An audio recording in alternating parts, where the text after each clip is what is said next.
नमस्कार। आज के व्याख्यान में हम राजस्थान में प्रजामंडल आंदोलन का अध्ययन करेंगे। राजस्थान में प्रजामंडल यहाँ पर स्थापित किए गए लोकप्रिय संगठन थे, जिन्होंने राजनीतिक जागृति का कार्य किया। ये आंदोलन 20वीं शताब्दी के तीसरे दशक के समाप्ति के पश्चात अस्तित्व में आए। 20वीं शताब्दी के 5वें दशक में भारत स्वतंत्र हो गया और राजपूताना का राजस्थान राज्य के रूप में भारतीय संघ में विलय हो गया। इसलिए प्रश्न उठना स्वाभाविक है कि किस कारण से राजस्थान के देशी राज्यों में 20वीं शताब्दी के चौथे दशक के समाप्त होने पर ये लोकप्रिय आंदोलन चले, जबकि भारत में 1885 में भारतीय राष्ट्रीय कांग्रेस की स्थापना के साथ ही एक अखिल भारतीय राजनीतिक संगठन अस्तित्व में आ गया था, जिसने भारतीय जनता का राष्ट्रीय आंदोलन में नेतृत्व करना प्रारंभ किया था। 1818 में देशी राज्यों की ब्रिटिश ईस्ट इंडिया कंपनी के साथ संधियां होने के पश्चात ही यहाँ पर ब्रिटिश सत्ता का आधिपत्य स्थापित हो गया था और यहाँ की जनता पर सामंतवादी शासकीय व्यवस्था द्वारा किए जाने वाले शोषण के अतिरिक्त ब्रिटिश सत्ता की स्थापना ने शोषण को बढ़ावा दिया, जिसके फलस्वरूप 19वीं शताब्दी के अंतिम दशकों में यहाँ पर किसान और आदिवासी आंदोलन हुए, जो बड़े पैमाने पर हुए। 20वीं शताब्दी के प्रारंभिक दशकों में जबकि ब्रिटिश भारत में राजनीतिक आंदोलन लोकप्रिय आंदोलन के रूप में परिवर्तित होने जा रहा था, यहाँ की जनता में भी कुछ राज्यों में ऐसे लोग नेतृत्व के रूप में उभरे, जिन्होंने यहाँ की जनता को शासन में अधिकार पाने के लिए प्रेरित किया। इसे हम इस रूप में समझ सकते हैं कि राजस्थान के किसान और आदिवासी आंदोलन समस्या केंद्रित थे, यानी उन्हें भू राजस्व में कमी चाहिए, बेगार का उन्मूलन चाहिए, लाग बागों का उन्मूलन चाहिए। लेकिन 20वीं शताब्दी के दूसरे दशक में प्रारंभ होने वाले आंदोलन, जो बाद में प्रजामंडल आंदोलनों के रूप में मुख्य धारा में आए, का उद्देश्य शासन में जनता की भागीदारी सुनिश्चित करना था। यह एक आधुनिक संकल्पना थी, जबकि वो निरंकुश राजतंत्र और सामंतशाही के स्थान पर एक वैधानिक राजतंत्र की स्थापना करना चाहते थे, जिसमें जनता अपने चुने हुए प्रतिनिधियों के माध्यम से शासन में भाग लेती। वे चाहते थे कि ब्रिटिश भारत की भांति भारतीय राष्ट्रीय कांग्रेस देशी रियासतों की जनता को भी वैधानिक शासन प्रदान कराने में मदद करे, यानी यहाँ पर चलाए जाने वाले राजनीतिक आंदोलनों का नेतृत्व करे। लेकिन 1920 के नागपुर अधिवेशन में भारतीय राष्ट्रीय कांग्रेस ने देशी रियासतों के राजनीतिक आंदोलनों का संचालन करने का उत्तरदायित्व लेने से अनेक कारणों से मना कर दिया।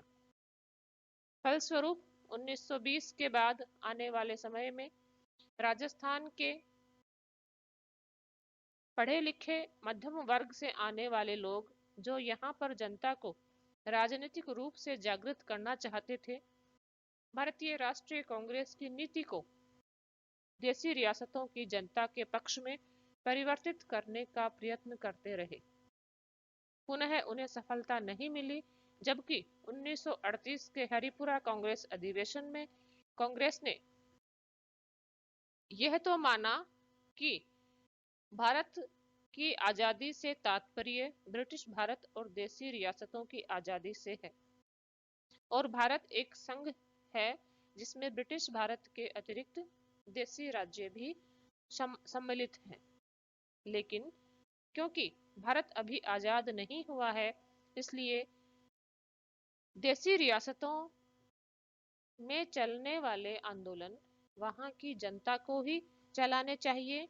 यद्यपि कांग्रेस अगर संभव होगा तो अपने प्रभाव का इस्तेमाल करने की कोशिश करेगी, यानी देसी रियासतों में चलने वाले आंदोलन यहाँ पर स्थापित संगठनों के माध्यम से ही चलेंगे।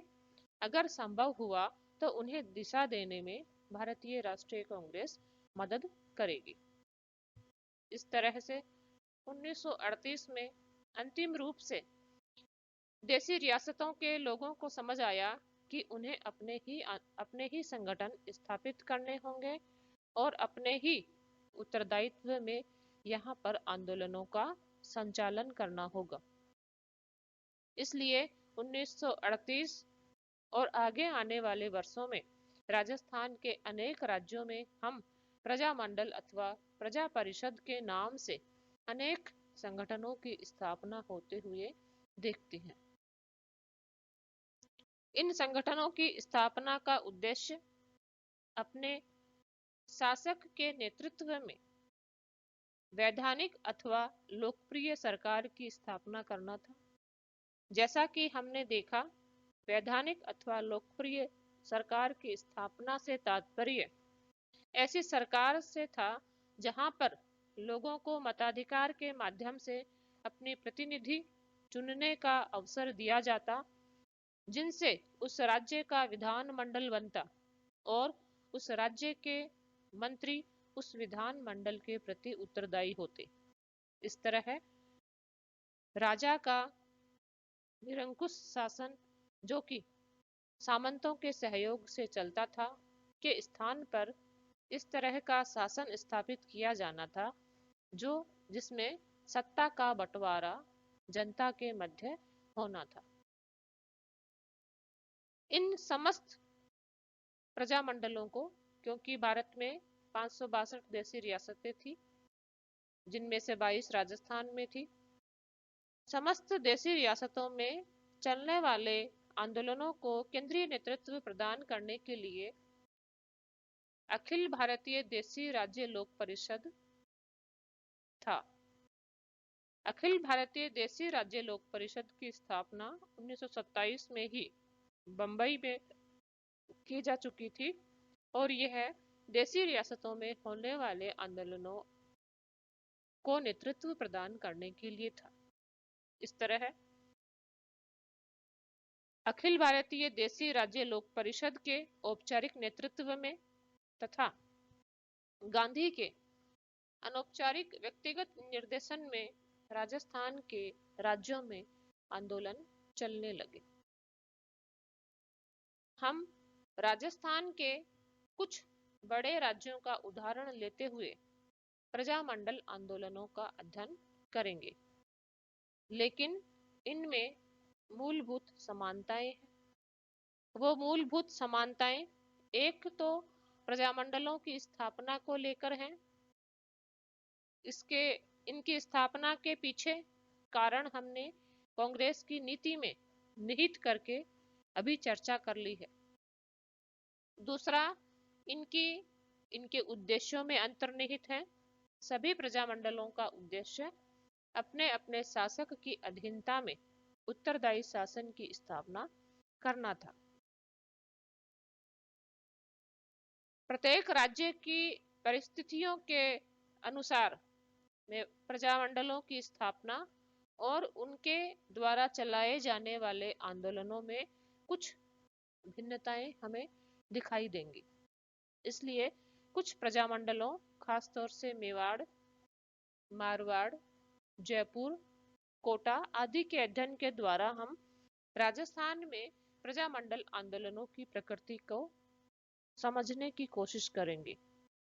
इन प्रजामंडलों को पढ़ते समय हमें यह ध्यान में रखना होगा परीक्षा के नजरिए से कि किस प्रजामंडल की स्थापना कब हुई थी, उसकी स्थापना के पीछे किन लोगों का मुख्य योगदान रहा, उसके अध्यक्ष कौन थे, उस प्रजामंडल ने कौन कौन से राजनीतिक आंदोलन अथवा सत्याग्रह चलाए,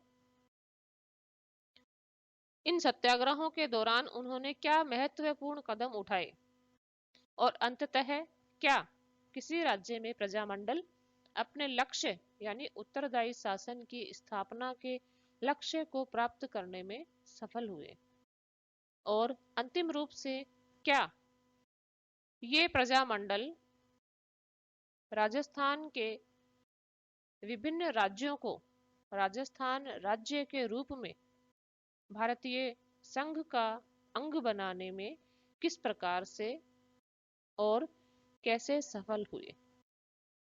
प्रजामंडल आंदोलनों की ये मुख्य बातें प्रत्येक प्रजामंडल आंदोलन के संदर्भ में याद रखे जाने योग्य है। इस व्याख्यान में हम मेवाड़ और मारवाड़ के प्रजामंडलों का अध्ययन करेंगे। सबसे पहले हम मेवाड़ के प्रजामंडल को लेते हैं। मेवाड़ में आपने बिजोलिया, बेगू, पारसोली में किसान आंदोलन होते हुए देखे। मेवाड़ में ही आपने मोतीलाल तेजावत के नेतृत्व में आदिवासी आंदोलन होते हुए भी देखे, और इनमें राजस्थान सेवा संघ के नेतृत्व के अलावा जो सबसे महत्वपूर्ण व्यक्ति नेता के रूप में उभरा वह थे माणिक्यलाल वर्मा। माणिक्यलाल वर्मा ही 1938 में मेवाड़ प्रजामंडल की स्थापना के लिए उत्तरदायी थे। 1938 के हरिपुरा कांग्रेस अधिवेशन में राजस्थान के राजनीतिक आंदोलनों का उत्तरदायित्व यहाँ की जनता पर ही डाले जाने के बाद राजस्थान के समस्त राज्यों में प्रजामंडल की स्थापना करने वाले राज्यों में मेवाड़ सर्वप्रथम था, जिसने 24 अप्रैल 1938 को मेवाड़ प्रजामंडल की स्थापना की। इसके पीछे माणिक्यलाल वर्मा का सर्व प्रमुख भागीदारी थी, और प्रजामंडल के जो अध्यक्ष बने वह थे बलवंत सिंह मेहता। जैसा कि आसानी से समझ में आने योग्य बात है कि सत्ता का बंटवारा जनता के साथ करना अथवा लोकप्रिय शासन की स्थापना करना किसी शासक का मनोवांछित कार्य नहीं हो सकता था।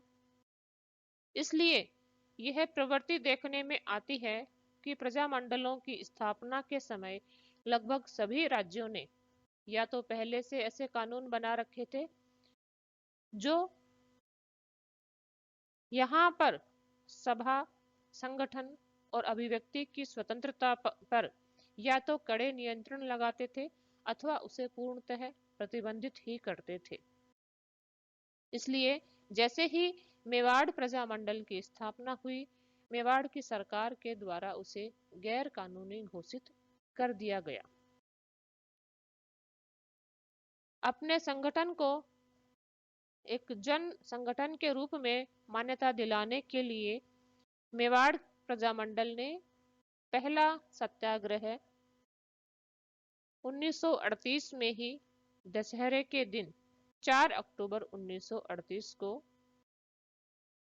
प्रारंभ किया। सत्याग्रह में महिला पुरुष सत्याग्रहियों की गिरफ्तारियां हुई। मेवाड़ और बाहर के क्षेत्रों में यह सत्याग्रह फैला। माणिक्यलाल वर्मा ने मेवाड़ का वर्तमान शासन नामक एक पुस्तिका प्रकाशित करके वितरित की, जिसमें मेवाड़ के महाराणा की निरंकुशता और शासन की अव्यवस्थाओं का उल्लेख था। फलस्वरूप उन्हें गिरफ्तार कर लिया गया और जेल में डाल दिया गया, जहां पर वह गांधी और दूसरे राष्ट्रीय नेताओं के सहयोग के हस्तक्षेप से स्वास्थ्य खराब हो जाने के आधार पर बाहर निकले। लेकिन गांधी की प्रवृत्ति यह थी कि शासन को मौका दिया जाना चाहिए परिस्थिति पर विचार करने का और लोगों के साथ समझौता करने का। इसलिए 3 मार्च 1939 ईस्वी को गांधी के परामर्श पर मेवाड़ प्रजामंडल ने अपने सत्याग्रह को स्थगित कर दिया और वे रचनात्मक कार्यों में लग गए। इस तरह अपनी स्थापना के बाद मेवाड़ प्रजामंडल ने अपना पहला राजनीतिक आंदोलन अथवा सत्याग्रह चलाया। मेवाड़ प्रजामंडल का पहला अधिवेशन 1941 में हो सका, क्योंकि स्थापना के तुरंत बाद ही इसे गैर कानूनी घोषित कर दिया गया था। इसलिए 25-26 नवंबर 1941 को जे.बी. कृपलानी की अध्यक्षता में इसका पहला अधिवेशन आयोजित किया गया। अपने अस्तित्व को बनाए रखने के लिए प्रजामंडलों को इस तरह से कड़ी परिस्थितियों का सामना करना पड़ रहा था।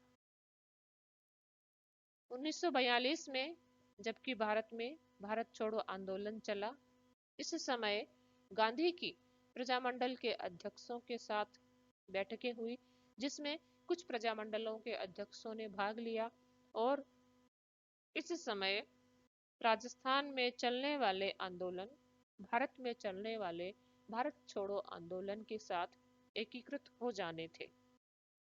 यह एकीकरण इस प्रकार से होना था कि भारत में भारत छोड़ो आंदोलन के माध्यम से अंग्रेजों को भारत छोड़ने के लिए चुनौती दी गई, तो देशी रियासतों में देशी शासकों को प्रजामंडलों के द्वारा अंग्रेजी सत्ता का साथ छोड़ने की चुनौती दी गई। इस तरह मेवाड़ में 9 अगस्त 1942 को दूसरा सत्याग्रह प्रारंभ हुआ, जो कि भारत छोड़ो आंदोलन का ही एक हिस्सा था। पुनः शासन की कोप दृष्टि का उसे सामना करना पड़ा और अवैध घोषित करके उसकी कार्यवाहियों को प्रतिबंधित कर दिया गया। पुनः सत्याग्रही गिरफ्तार हुए, जिसमें माणिक्यलाल वर्मा की पत्नी नारायणी देवी दूसरी महिलाओं के साथ गिरफ्तार हुई। भारत छोड़ो आंदोलन का कोई अंतिम निर्णय नहीं निकला, क्योंकि उसे दमित कर दिया गया। उसी प्रकार देशी रियासतों में भी इस आंदोलन के समानांतर चलने वाले आंदोलन धीरे धीरे करके दमन के कारण शिथिल हो गए और गिरफ्तार नेताओं को रिहा कर दिया गया। इस प्रकार मेवाड़ में आंदोलन चल रहा था, जबकि 31 दिसंबर 1945 और 1 जनवरी 1946 को अखिल भारतीय देशी राज्य लोक परिषद का छठा अधिवेशन उदयपुर में जवाहरलाल नेहरू की अध्यक्षता में संपन्न हुआ। अखिल भारतीय देशी राज्य लोक परिषद के इस अधिवेशन में यह मांग की गई कि देशी राज्यों के शासकों को तुरंत प्रभाव से अपने राज्यों में उत्तरदायी शासन की स्थापना करनी चाहिए, क्योंकि 1946 तक भारत की आजादी का वातावरण बनने लगा था। इसलिए देशी राज्यों में भी जनता को संतुष्ट करने के लिए शासन में सुधारों के नाम पर अथवा उत्तरदायी शासन स्थापित करने की दिशा में कुछ कार्यवाहियां करने हेतु समितियों का गठन किया जाने लगा,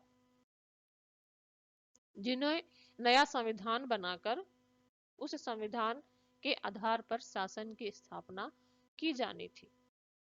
लेकिन अधिकतर इन समितियों के द्वारा कोई वास्तविक अधिकार जनता को दिए जाने की पेशकश नहीं की जाती थी। इसलिए प्रजामंडलों के द्वारा इन संविधानों को या तो खारिज कर दिया जाता था अथवा सत्याग्रह पुनः छेड़ दिया जाता था। मेवाड़ के संदर्भ में भी ऐसा ही हुआ। महाराणा भूपाल सिंह ने एक समिति का गठन किया जिसके द्वारा संविधान बनाया जाना था।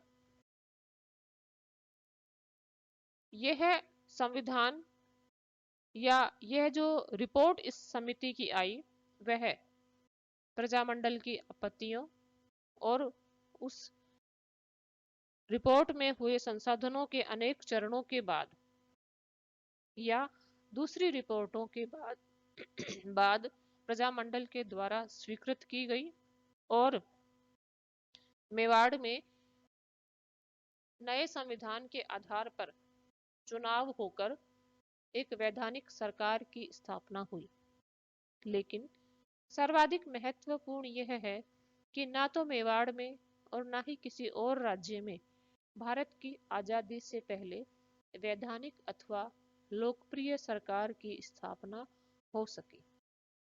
आप देख सकते हैं कि 6 मई 1948 को इस लोकप्रिय सरकार का मेवाड़ में गठन हुआ, जबकि यह संयुक्त राजस्थान का हिस्सा 18 अप्रैल 1948 को ही बन चुका था। इस प्रकार हम ये कह सकते हैं कि प्रजामंडल आंदोलनों ने यद्यपि लोकप्रिय सरकार की स्थापना के उद्देश्य को लेकर आंदोलन चलाए, लेकिन इस उद्देश्य को वे भारत की आजादी से पहले प्राप्त नहीं कर सके। यद्यपि भारत की आजादी के पश्चात, क्योंकि देसी रियासतों का उन्मूलन भी अवश्यंभावी दिखाई दे रहा था, इसलिए राजा वैधानिक सरकारों की स्थापना करने के लिए राजी हुए और मेवाड़ में भी 6 मई 1948 को वैधानिक सरकार की स्थापना हो सकी। इस तरह से मेवाड़ प्रजामंडल के नेतृत्व में उत्तरदायी सरकार की स्थापना को लेकर आंदोलन चला। अब हम मारवाड़ लोक परिषद के संदर्भ में इसी तरह के घटनाक्रम को देखते हैं। 1920 के दशक में अनेक संगठनों की स्थापना के द्वारा मारवाड़ में जागृति लाने की कोशिश की जा रही थी। इसमें मारवाड़ हितकारिणी सभा 1918 में चांदमल सुराणा के द्वारा स्थापित किया गया। 1920 में जयनारायण व्यास के द्वारा मारवाड़ सेवा संघ स्थापित किया गया, लेकिन राज्य के दमनकारी कानूनों ने इन संगठनों को कार्य करने नहीं दिया। फलस्वरूप 1934 में जोधपुर प्रजामंडल के नाम से एक दल की स्थापना हुई, जिसके अध्यक्ष भंवरलाल सर्राफ बने। यह संगठन भी काम नहीं करने पाया क्योंकि 1937 ईस्वी में इसे गैर कानूनी घोषित कर दिया गया। इसी बीच हरिपुरा कांग्रेस अधिवेशन हुआ, जिसके पश्चात 16 मई 1948 को मारवाड़ लोक परिषद की स्थापना की गई। स्थापना के तुरंत पश्चात ही अधिक समय व्यतीत नहीं होने पाया था कि 29 मार्च 1940 को मारवाड़ लोक परिषद को गैर कानूनी घोषित कर दिया गया, जिसके फलस्वरूप मारवाड़ लोक परिषद ने अपना पहला सत्याग्रह जारी किया। आंदोलन हुआ। कुछ महीनों के पश्चात सरकार के साथ समझौता हो गया, जो 26 जून 1940 को हुआ। इस समझौते के माध्यम से प्रजा परिषद को जनता के प्रतिनिधि एक संगठन के रूप में मान्यता मिली, जिसका उद्देश्य राज्य में वैधानिक सरकार की स्थापना करना था। इस तरह पहले आंदोलन में मारवाड़ लोक परिषद सफल हुआ। मारवाड़ लोक परिषद के सदस्य 28 मार्च की तारीख को प्रतिवर्ष उत्तरदायी शासन दिवस मनाया करते थे, 28 मार्च 1942 को, जबकि वे चंडावल में उत्तरदायी शासन दिवस मना रहे थे। चंडावल के जागीरदार के गुंडों के द्वारा मारवाड़ लोक परिषद के कार्यकर्ताओं और दूसरे लोगों के ऊपर हमला किया गया, जिसमें वे लोग घायल हुए। फलस्वरूप पुनः मारवाड़ लोक परिषद के द्वारा दूसरा सत्याग्रह 11 मई 1942 को प्रारंभ किया गया, जो कि बाद में जब भारत छोड़ो आंदोलन प्रारंभ हो गया तो यह आंदोलन भारत छोड़ो आंदोलन में मिल गया। इस तरह से मारवाड़ लोक परिषद का दूसरा सत्याग्रह मारवाड़ में चल रहा था, जो कि भारत छोड़ो आंदोलन की भांति ही शिथिल हो गया। और इसके पश्चात हनुमंत सिंह जोधपुर के महाराजा बने, जो कि एक प्रतिक्रियावादी शासक सिद्ध हुए, जिनको जन आंदोलनों अथवा वैधानिक सरकार की स्थापना में कोई दिलचस्पी नहीं थी। इसलिए जोधपुर में मेवाड़ की भांति ही 1948 के वर्ष में 3 मार्च तक एक लोकप्रिय सरकार की स्थापना हो सकी, जिसमें जय नारायण व्यास प्रधानमंत्री बने। 3 मार्च आप देख सकते हैं कि 30 मार्च 1949 जबकि राजस्थान बृहत राजस्थान के रूप में एकीकृत हो गया, जबकि बीकानेर, जैसलमेर के अलावा जोधपुर उसमें अंतिम रूप से विलय हो गया था। इस तिथि के साल भर पहले ही और आजादी के काफी समय पश्चात मारवाड़ में उत्तरदायी शासन की स्थापना हो सकी। इस तरह हालांकि मेवाड़ प्रजामंडल की भांति ही मारवाड़ प्रजामंडल भी अपने उत्तरदायी शासन के लक्ष्य को प्राप्त करने में सफल हुआ, लेकिन आजादी के पश्चात। इस तरह से हमने मेवाड़ और मारवाड़ के संदर्भ में प्रजामंडलों की गतिविधियों को देखा, प्रजामंडलों की स्थापना, उनके उद्देश्य, उनके द्वारा चलाए जा रहे आंदोलनों को देखा, जिसमें मूलभूत रूप से समानताएं हैं। केवल राज्य की परिस्थितियों के आधार पर नेतृत्व की भिन्नताओं अथवा चलाए जाने वाले सत्याग्रहों में कुछ स्थानीय विभिन्नताएं हैं। अगले व्याख्यान में हम जयपुर, कोटा आदि राज्यों के प्रजामंडल आंदोलनों का अध्ययन करेंगे। धन्यवाद।